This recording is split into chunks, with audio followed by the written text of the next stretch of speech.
Let me tell you something real quick. You did not do something wrong by loving candles. You did not harm your family by burning them. You're not making a toxic mistake every Sunday when you light a candle in your home for self-care. But what you did do was use a product that billions of people use every day. But for some people, they can be harmful. There's so much conversation about this, so are candles bad for you? I'm gonna cover all of that in this video. Let's get into it. We all love candles. Well, a lot of people love candles because they're all about being cozy and warm, taking care of yourself, being, in your home and just having a great time, self-care. But a few years ago, this non-toxic movement came into our lives, and there's a lot of questions about, are candles bad for you? Are they disrupting our hormones, our endocrine systems, and our breathing and everything in your home? People started scrutinizing everything from your cookware to your deodorant to everything around us. And it's kind of valid, but is it true? And social media made it even worse. There are the fear-mongers on there that want you to believe that every single thing that is made is truly bad for you. Some people even say your candle is as bad as diesel, and those videos just go viral and viral and viral and millions of views. And lots of conversations about how paraffin wax is a byproduct of petroleum, which is true, but is it bad for you every single time? And also how fragrance can have a lot of ingredients that are actually unlisted, and that does give me some pause. But some people go as far as to say that the soot from a candle in your home is like smoking a cigarette, and I have some questions. But these aren't all made up concerns, because combustion does give chemicals and gas in your home. But I think the real question is at what concentrations, what are the really bad ingredients, and who is really sensitive to these smells? So what I did is, instead of just making stuff up, I went to the science, the actual peer-reviewed science, not the internet science, and looked up to see, are candles bad for you? And what I found was very, very interesting. Let's talk about what candles actually emit when you burn them. Anytime you burn a candle, you get what they call combustion byproducts, VOCs, volatile organic compounds. And for candles, these VOCs can be toluene, benzene, formaldehyde. These are real compounds, but they're present in a lot of things. Your cleaning products, your cooking products, they're not only from candles. And the EPA, which is the US Environmental Protection Agency, says indoor VOC concentrations are 2 to 10 times higher than outdoor levels. And that's not because of candles alone, it's all the different things in your environment. But specifically for candles, when you burn them, they produce a very specific particle called PM2.5. And the American Lung Association lists candles alongside cooking, smoking, and fireplaces as sources of indoor PM2.5. So this is very real. And then with candles, you have fragrance, which is an extra layer because that's extra ingredients or chemicals in your space, and those can be natural or synthetic. We can go into that at a different time, but for some people these can be irritants to them. They can cause them headaches. Some people are allergic, and the phthalates that are sometimes in fragrance oils for some people can cause hormone disruption, which is why a lot of premium brands will be very clear to say we are phthalate free, which really matters. So I'm not going to lie to you and say that candles are super clean. When a lot of people talk about clean, there's still a lot of ingredients and materials that go into candles, but anything you use in your home or even burn in your home is not super clean. Some things are, but it's very few. So the question is not even, should I stop burning candles? It's really about understanding what's in them and how it works with your physiology. So let's talk about what the science actually says. I'm going to go through 3 studies. The first one is the Danish Cohort study in 2022. This is one of the big ones in candles. And the University of Copenhagen researchers tracked 6,757 people for years, looking at hospital data for their cardiovascular and respiratory events.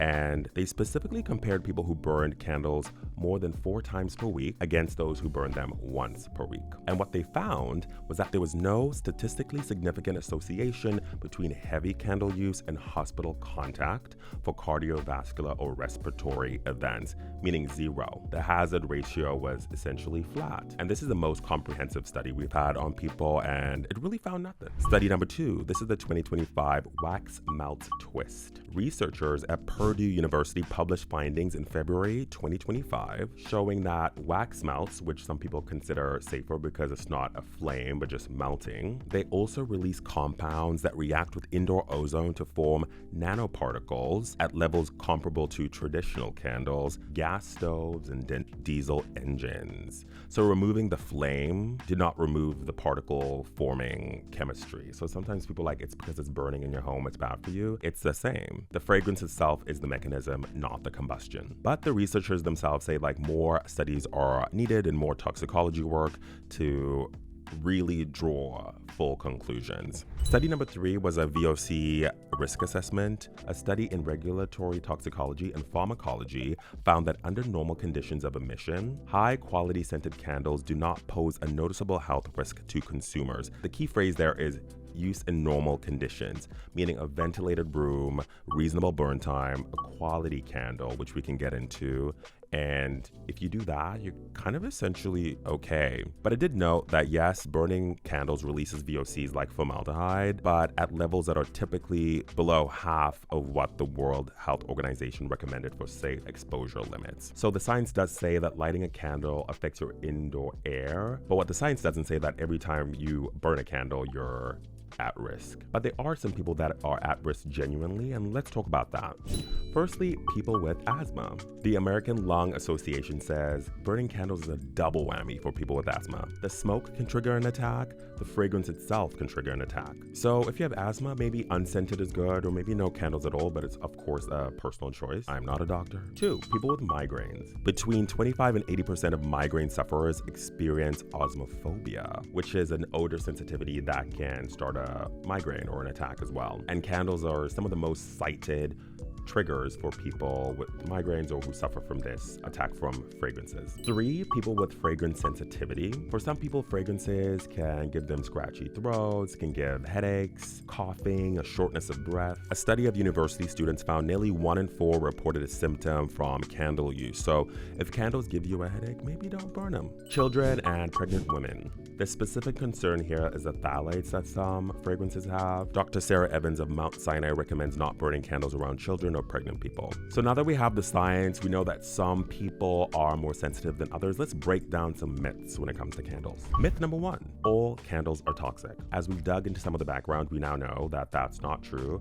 A lot of the sensitivities depend on the actual fragrance itself, the type of wax that you have, also making sure that you have a ventilated space and burning for the right amount of time and not too long. Like a high quality soy candle in a well-ventilated space is not the same as a paraffin candle in a small space. You know what I'm saying? Myth number 2, natural means safe. Terpenes, the compounds that form nanoparticles in the 2025 Purdue study, are naturally derived from plant chemistry.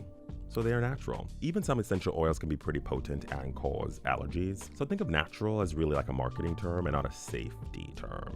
Myth number 3, soy candles are better than everything and fix everything. Yes, soy does burn cleaner than paraffin. That is true, but a really heavily scented soy candle also emits VOCs, so you gotta be careful there. So, are candles bad for you? The short answer is no. For most people, burning a high-quality candle in a well-ventilated space is fine. According to the science, the Danish cohort in the study, they found no risk, essentially, but you still need nuance here, because for at-risk groups, so people with asthma, migraines, fragrance sensitivity, children, pregnancy, the advice is generally to limit candle exposure too much. And surprisingly, they say just listen to your body. You can tell when you can feel it. If it doesn't feel right, that's not the one for you. For everybody else, burn the candle, let it burn, just like the name of my book, How to Illuminate Your Life with Candles and Fragrance, link down below. I myself will be lighting my candles, and when I light them, I like to do 5 things to make sure I'm burning it properly. Number 1, be in a well-ventilated space, but don't put the candle by like the window, because the movement of the air, the wind, may make it burn unevenly, so you have a tunnel candle, but also cause more smoke to come through. So well-ventilated space is number 1. 2, make sure you trim the wick to about a 1/4 inch before every burn. Pre-burnt wick will have like a burnt, like kind of mushroomy end, which will cause more smoke in your home. You don't want those particles coming for you, but also if the wick is too big, it'll be a bigger flame, which will not burn the candle correctly. 3, make sure you're doing a good burn time, at least an hour, so that you don't have your candle tunneling, but some say not more than 4 hours, so that you give your air and room space to breathe as well. 4, make sure you have the right size candle for the right size room. You don't need 6 big candles in a small bathroom. That's a lot going on in there. I know people like to do a little self-care bath. Let's just all relax, but you need to scale the candle to your room. So 1 big candle in 1 big living room, I think it's okay. And 3, choose quality. I still love a soy wax or a soy wax blend that's more soy forward. I like phthalate-free fragrances where I can find them. Generally, I burn almost anything because I'm always trying a lot of things, so don't hold me to that one. But it's your nose, your air, pick what you like. So to wrap it all up, the best candle burning is informed candle burning. Let me know in the comments if you found this video useful, and if you want me to do more of these videos, I will do more. Coming soon. Love you. Bye.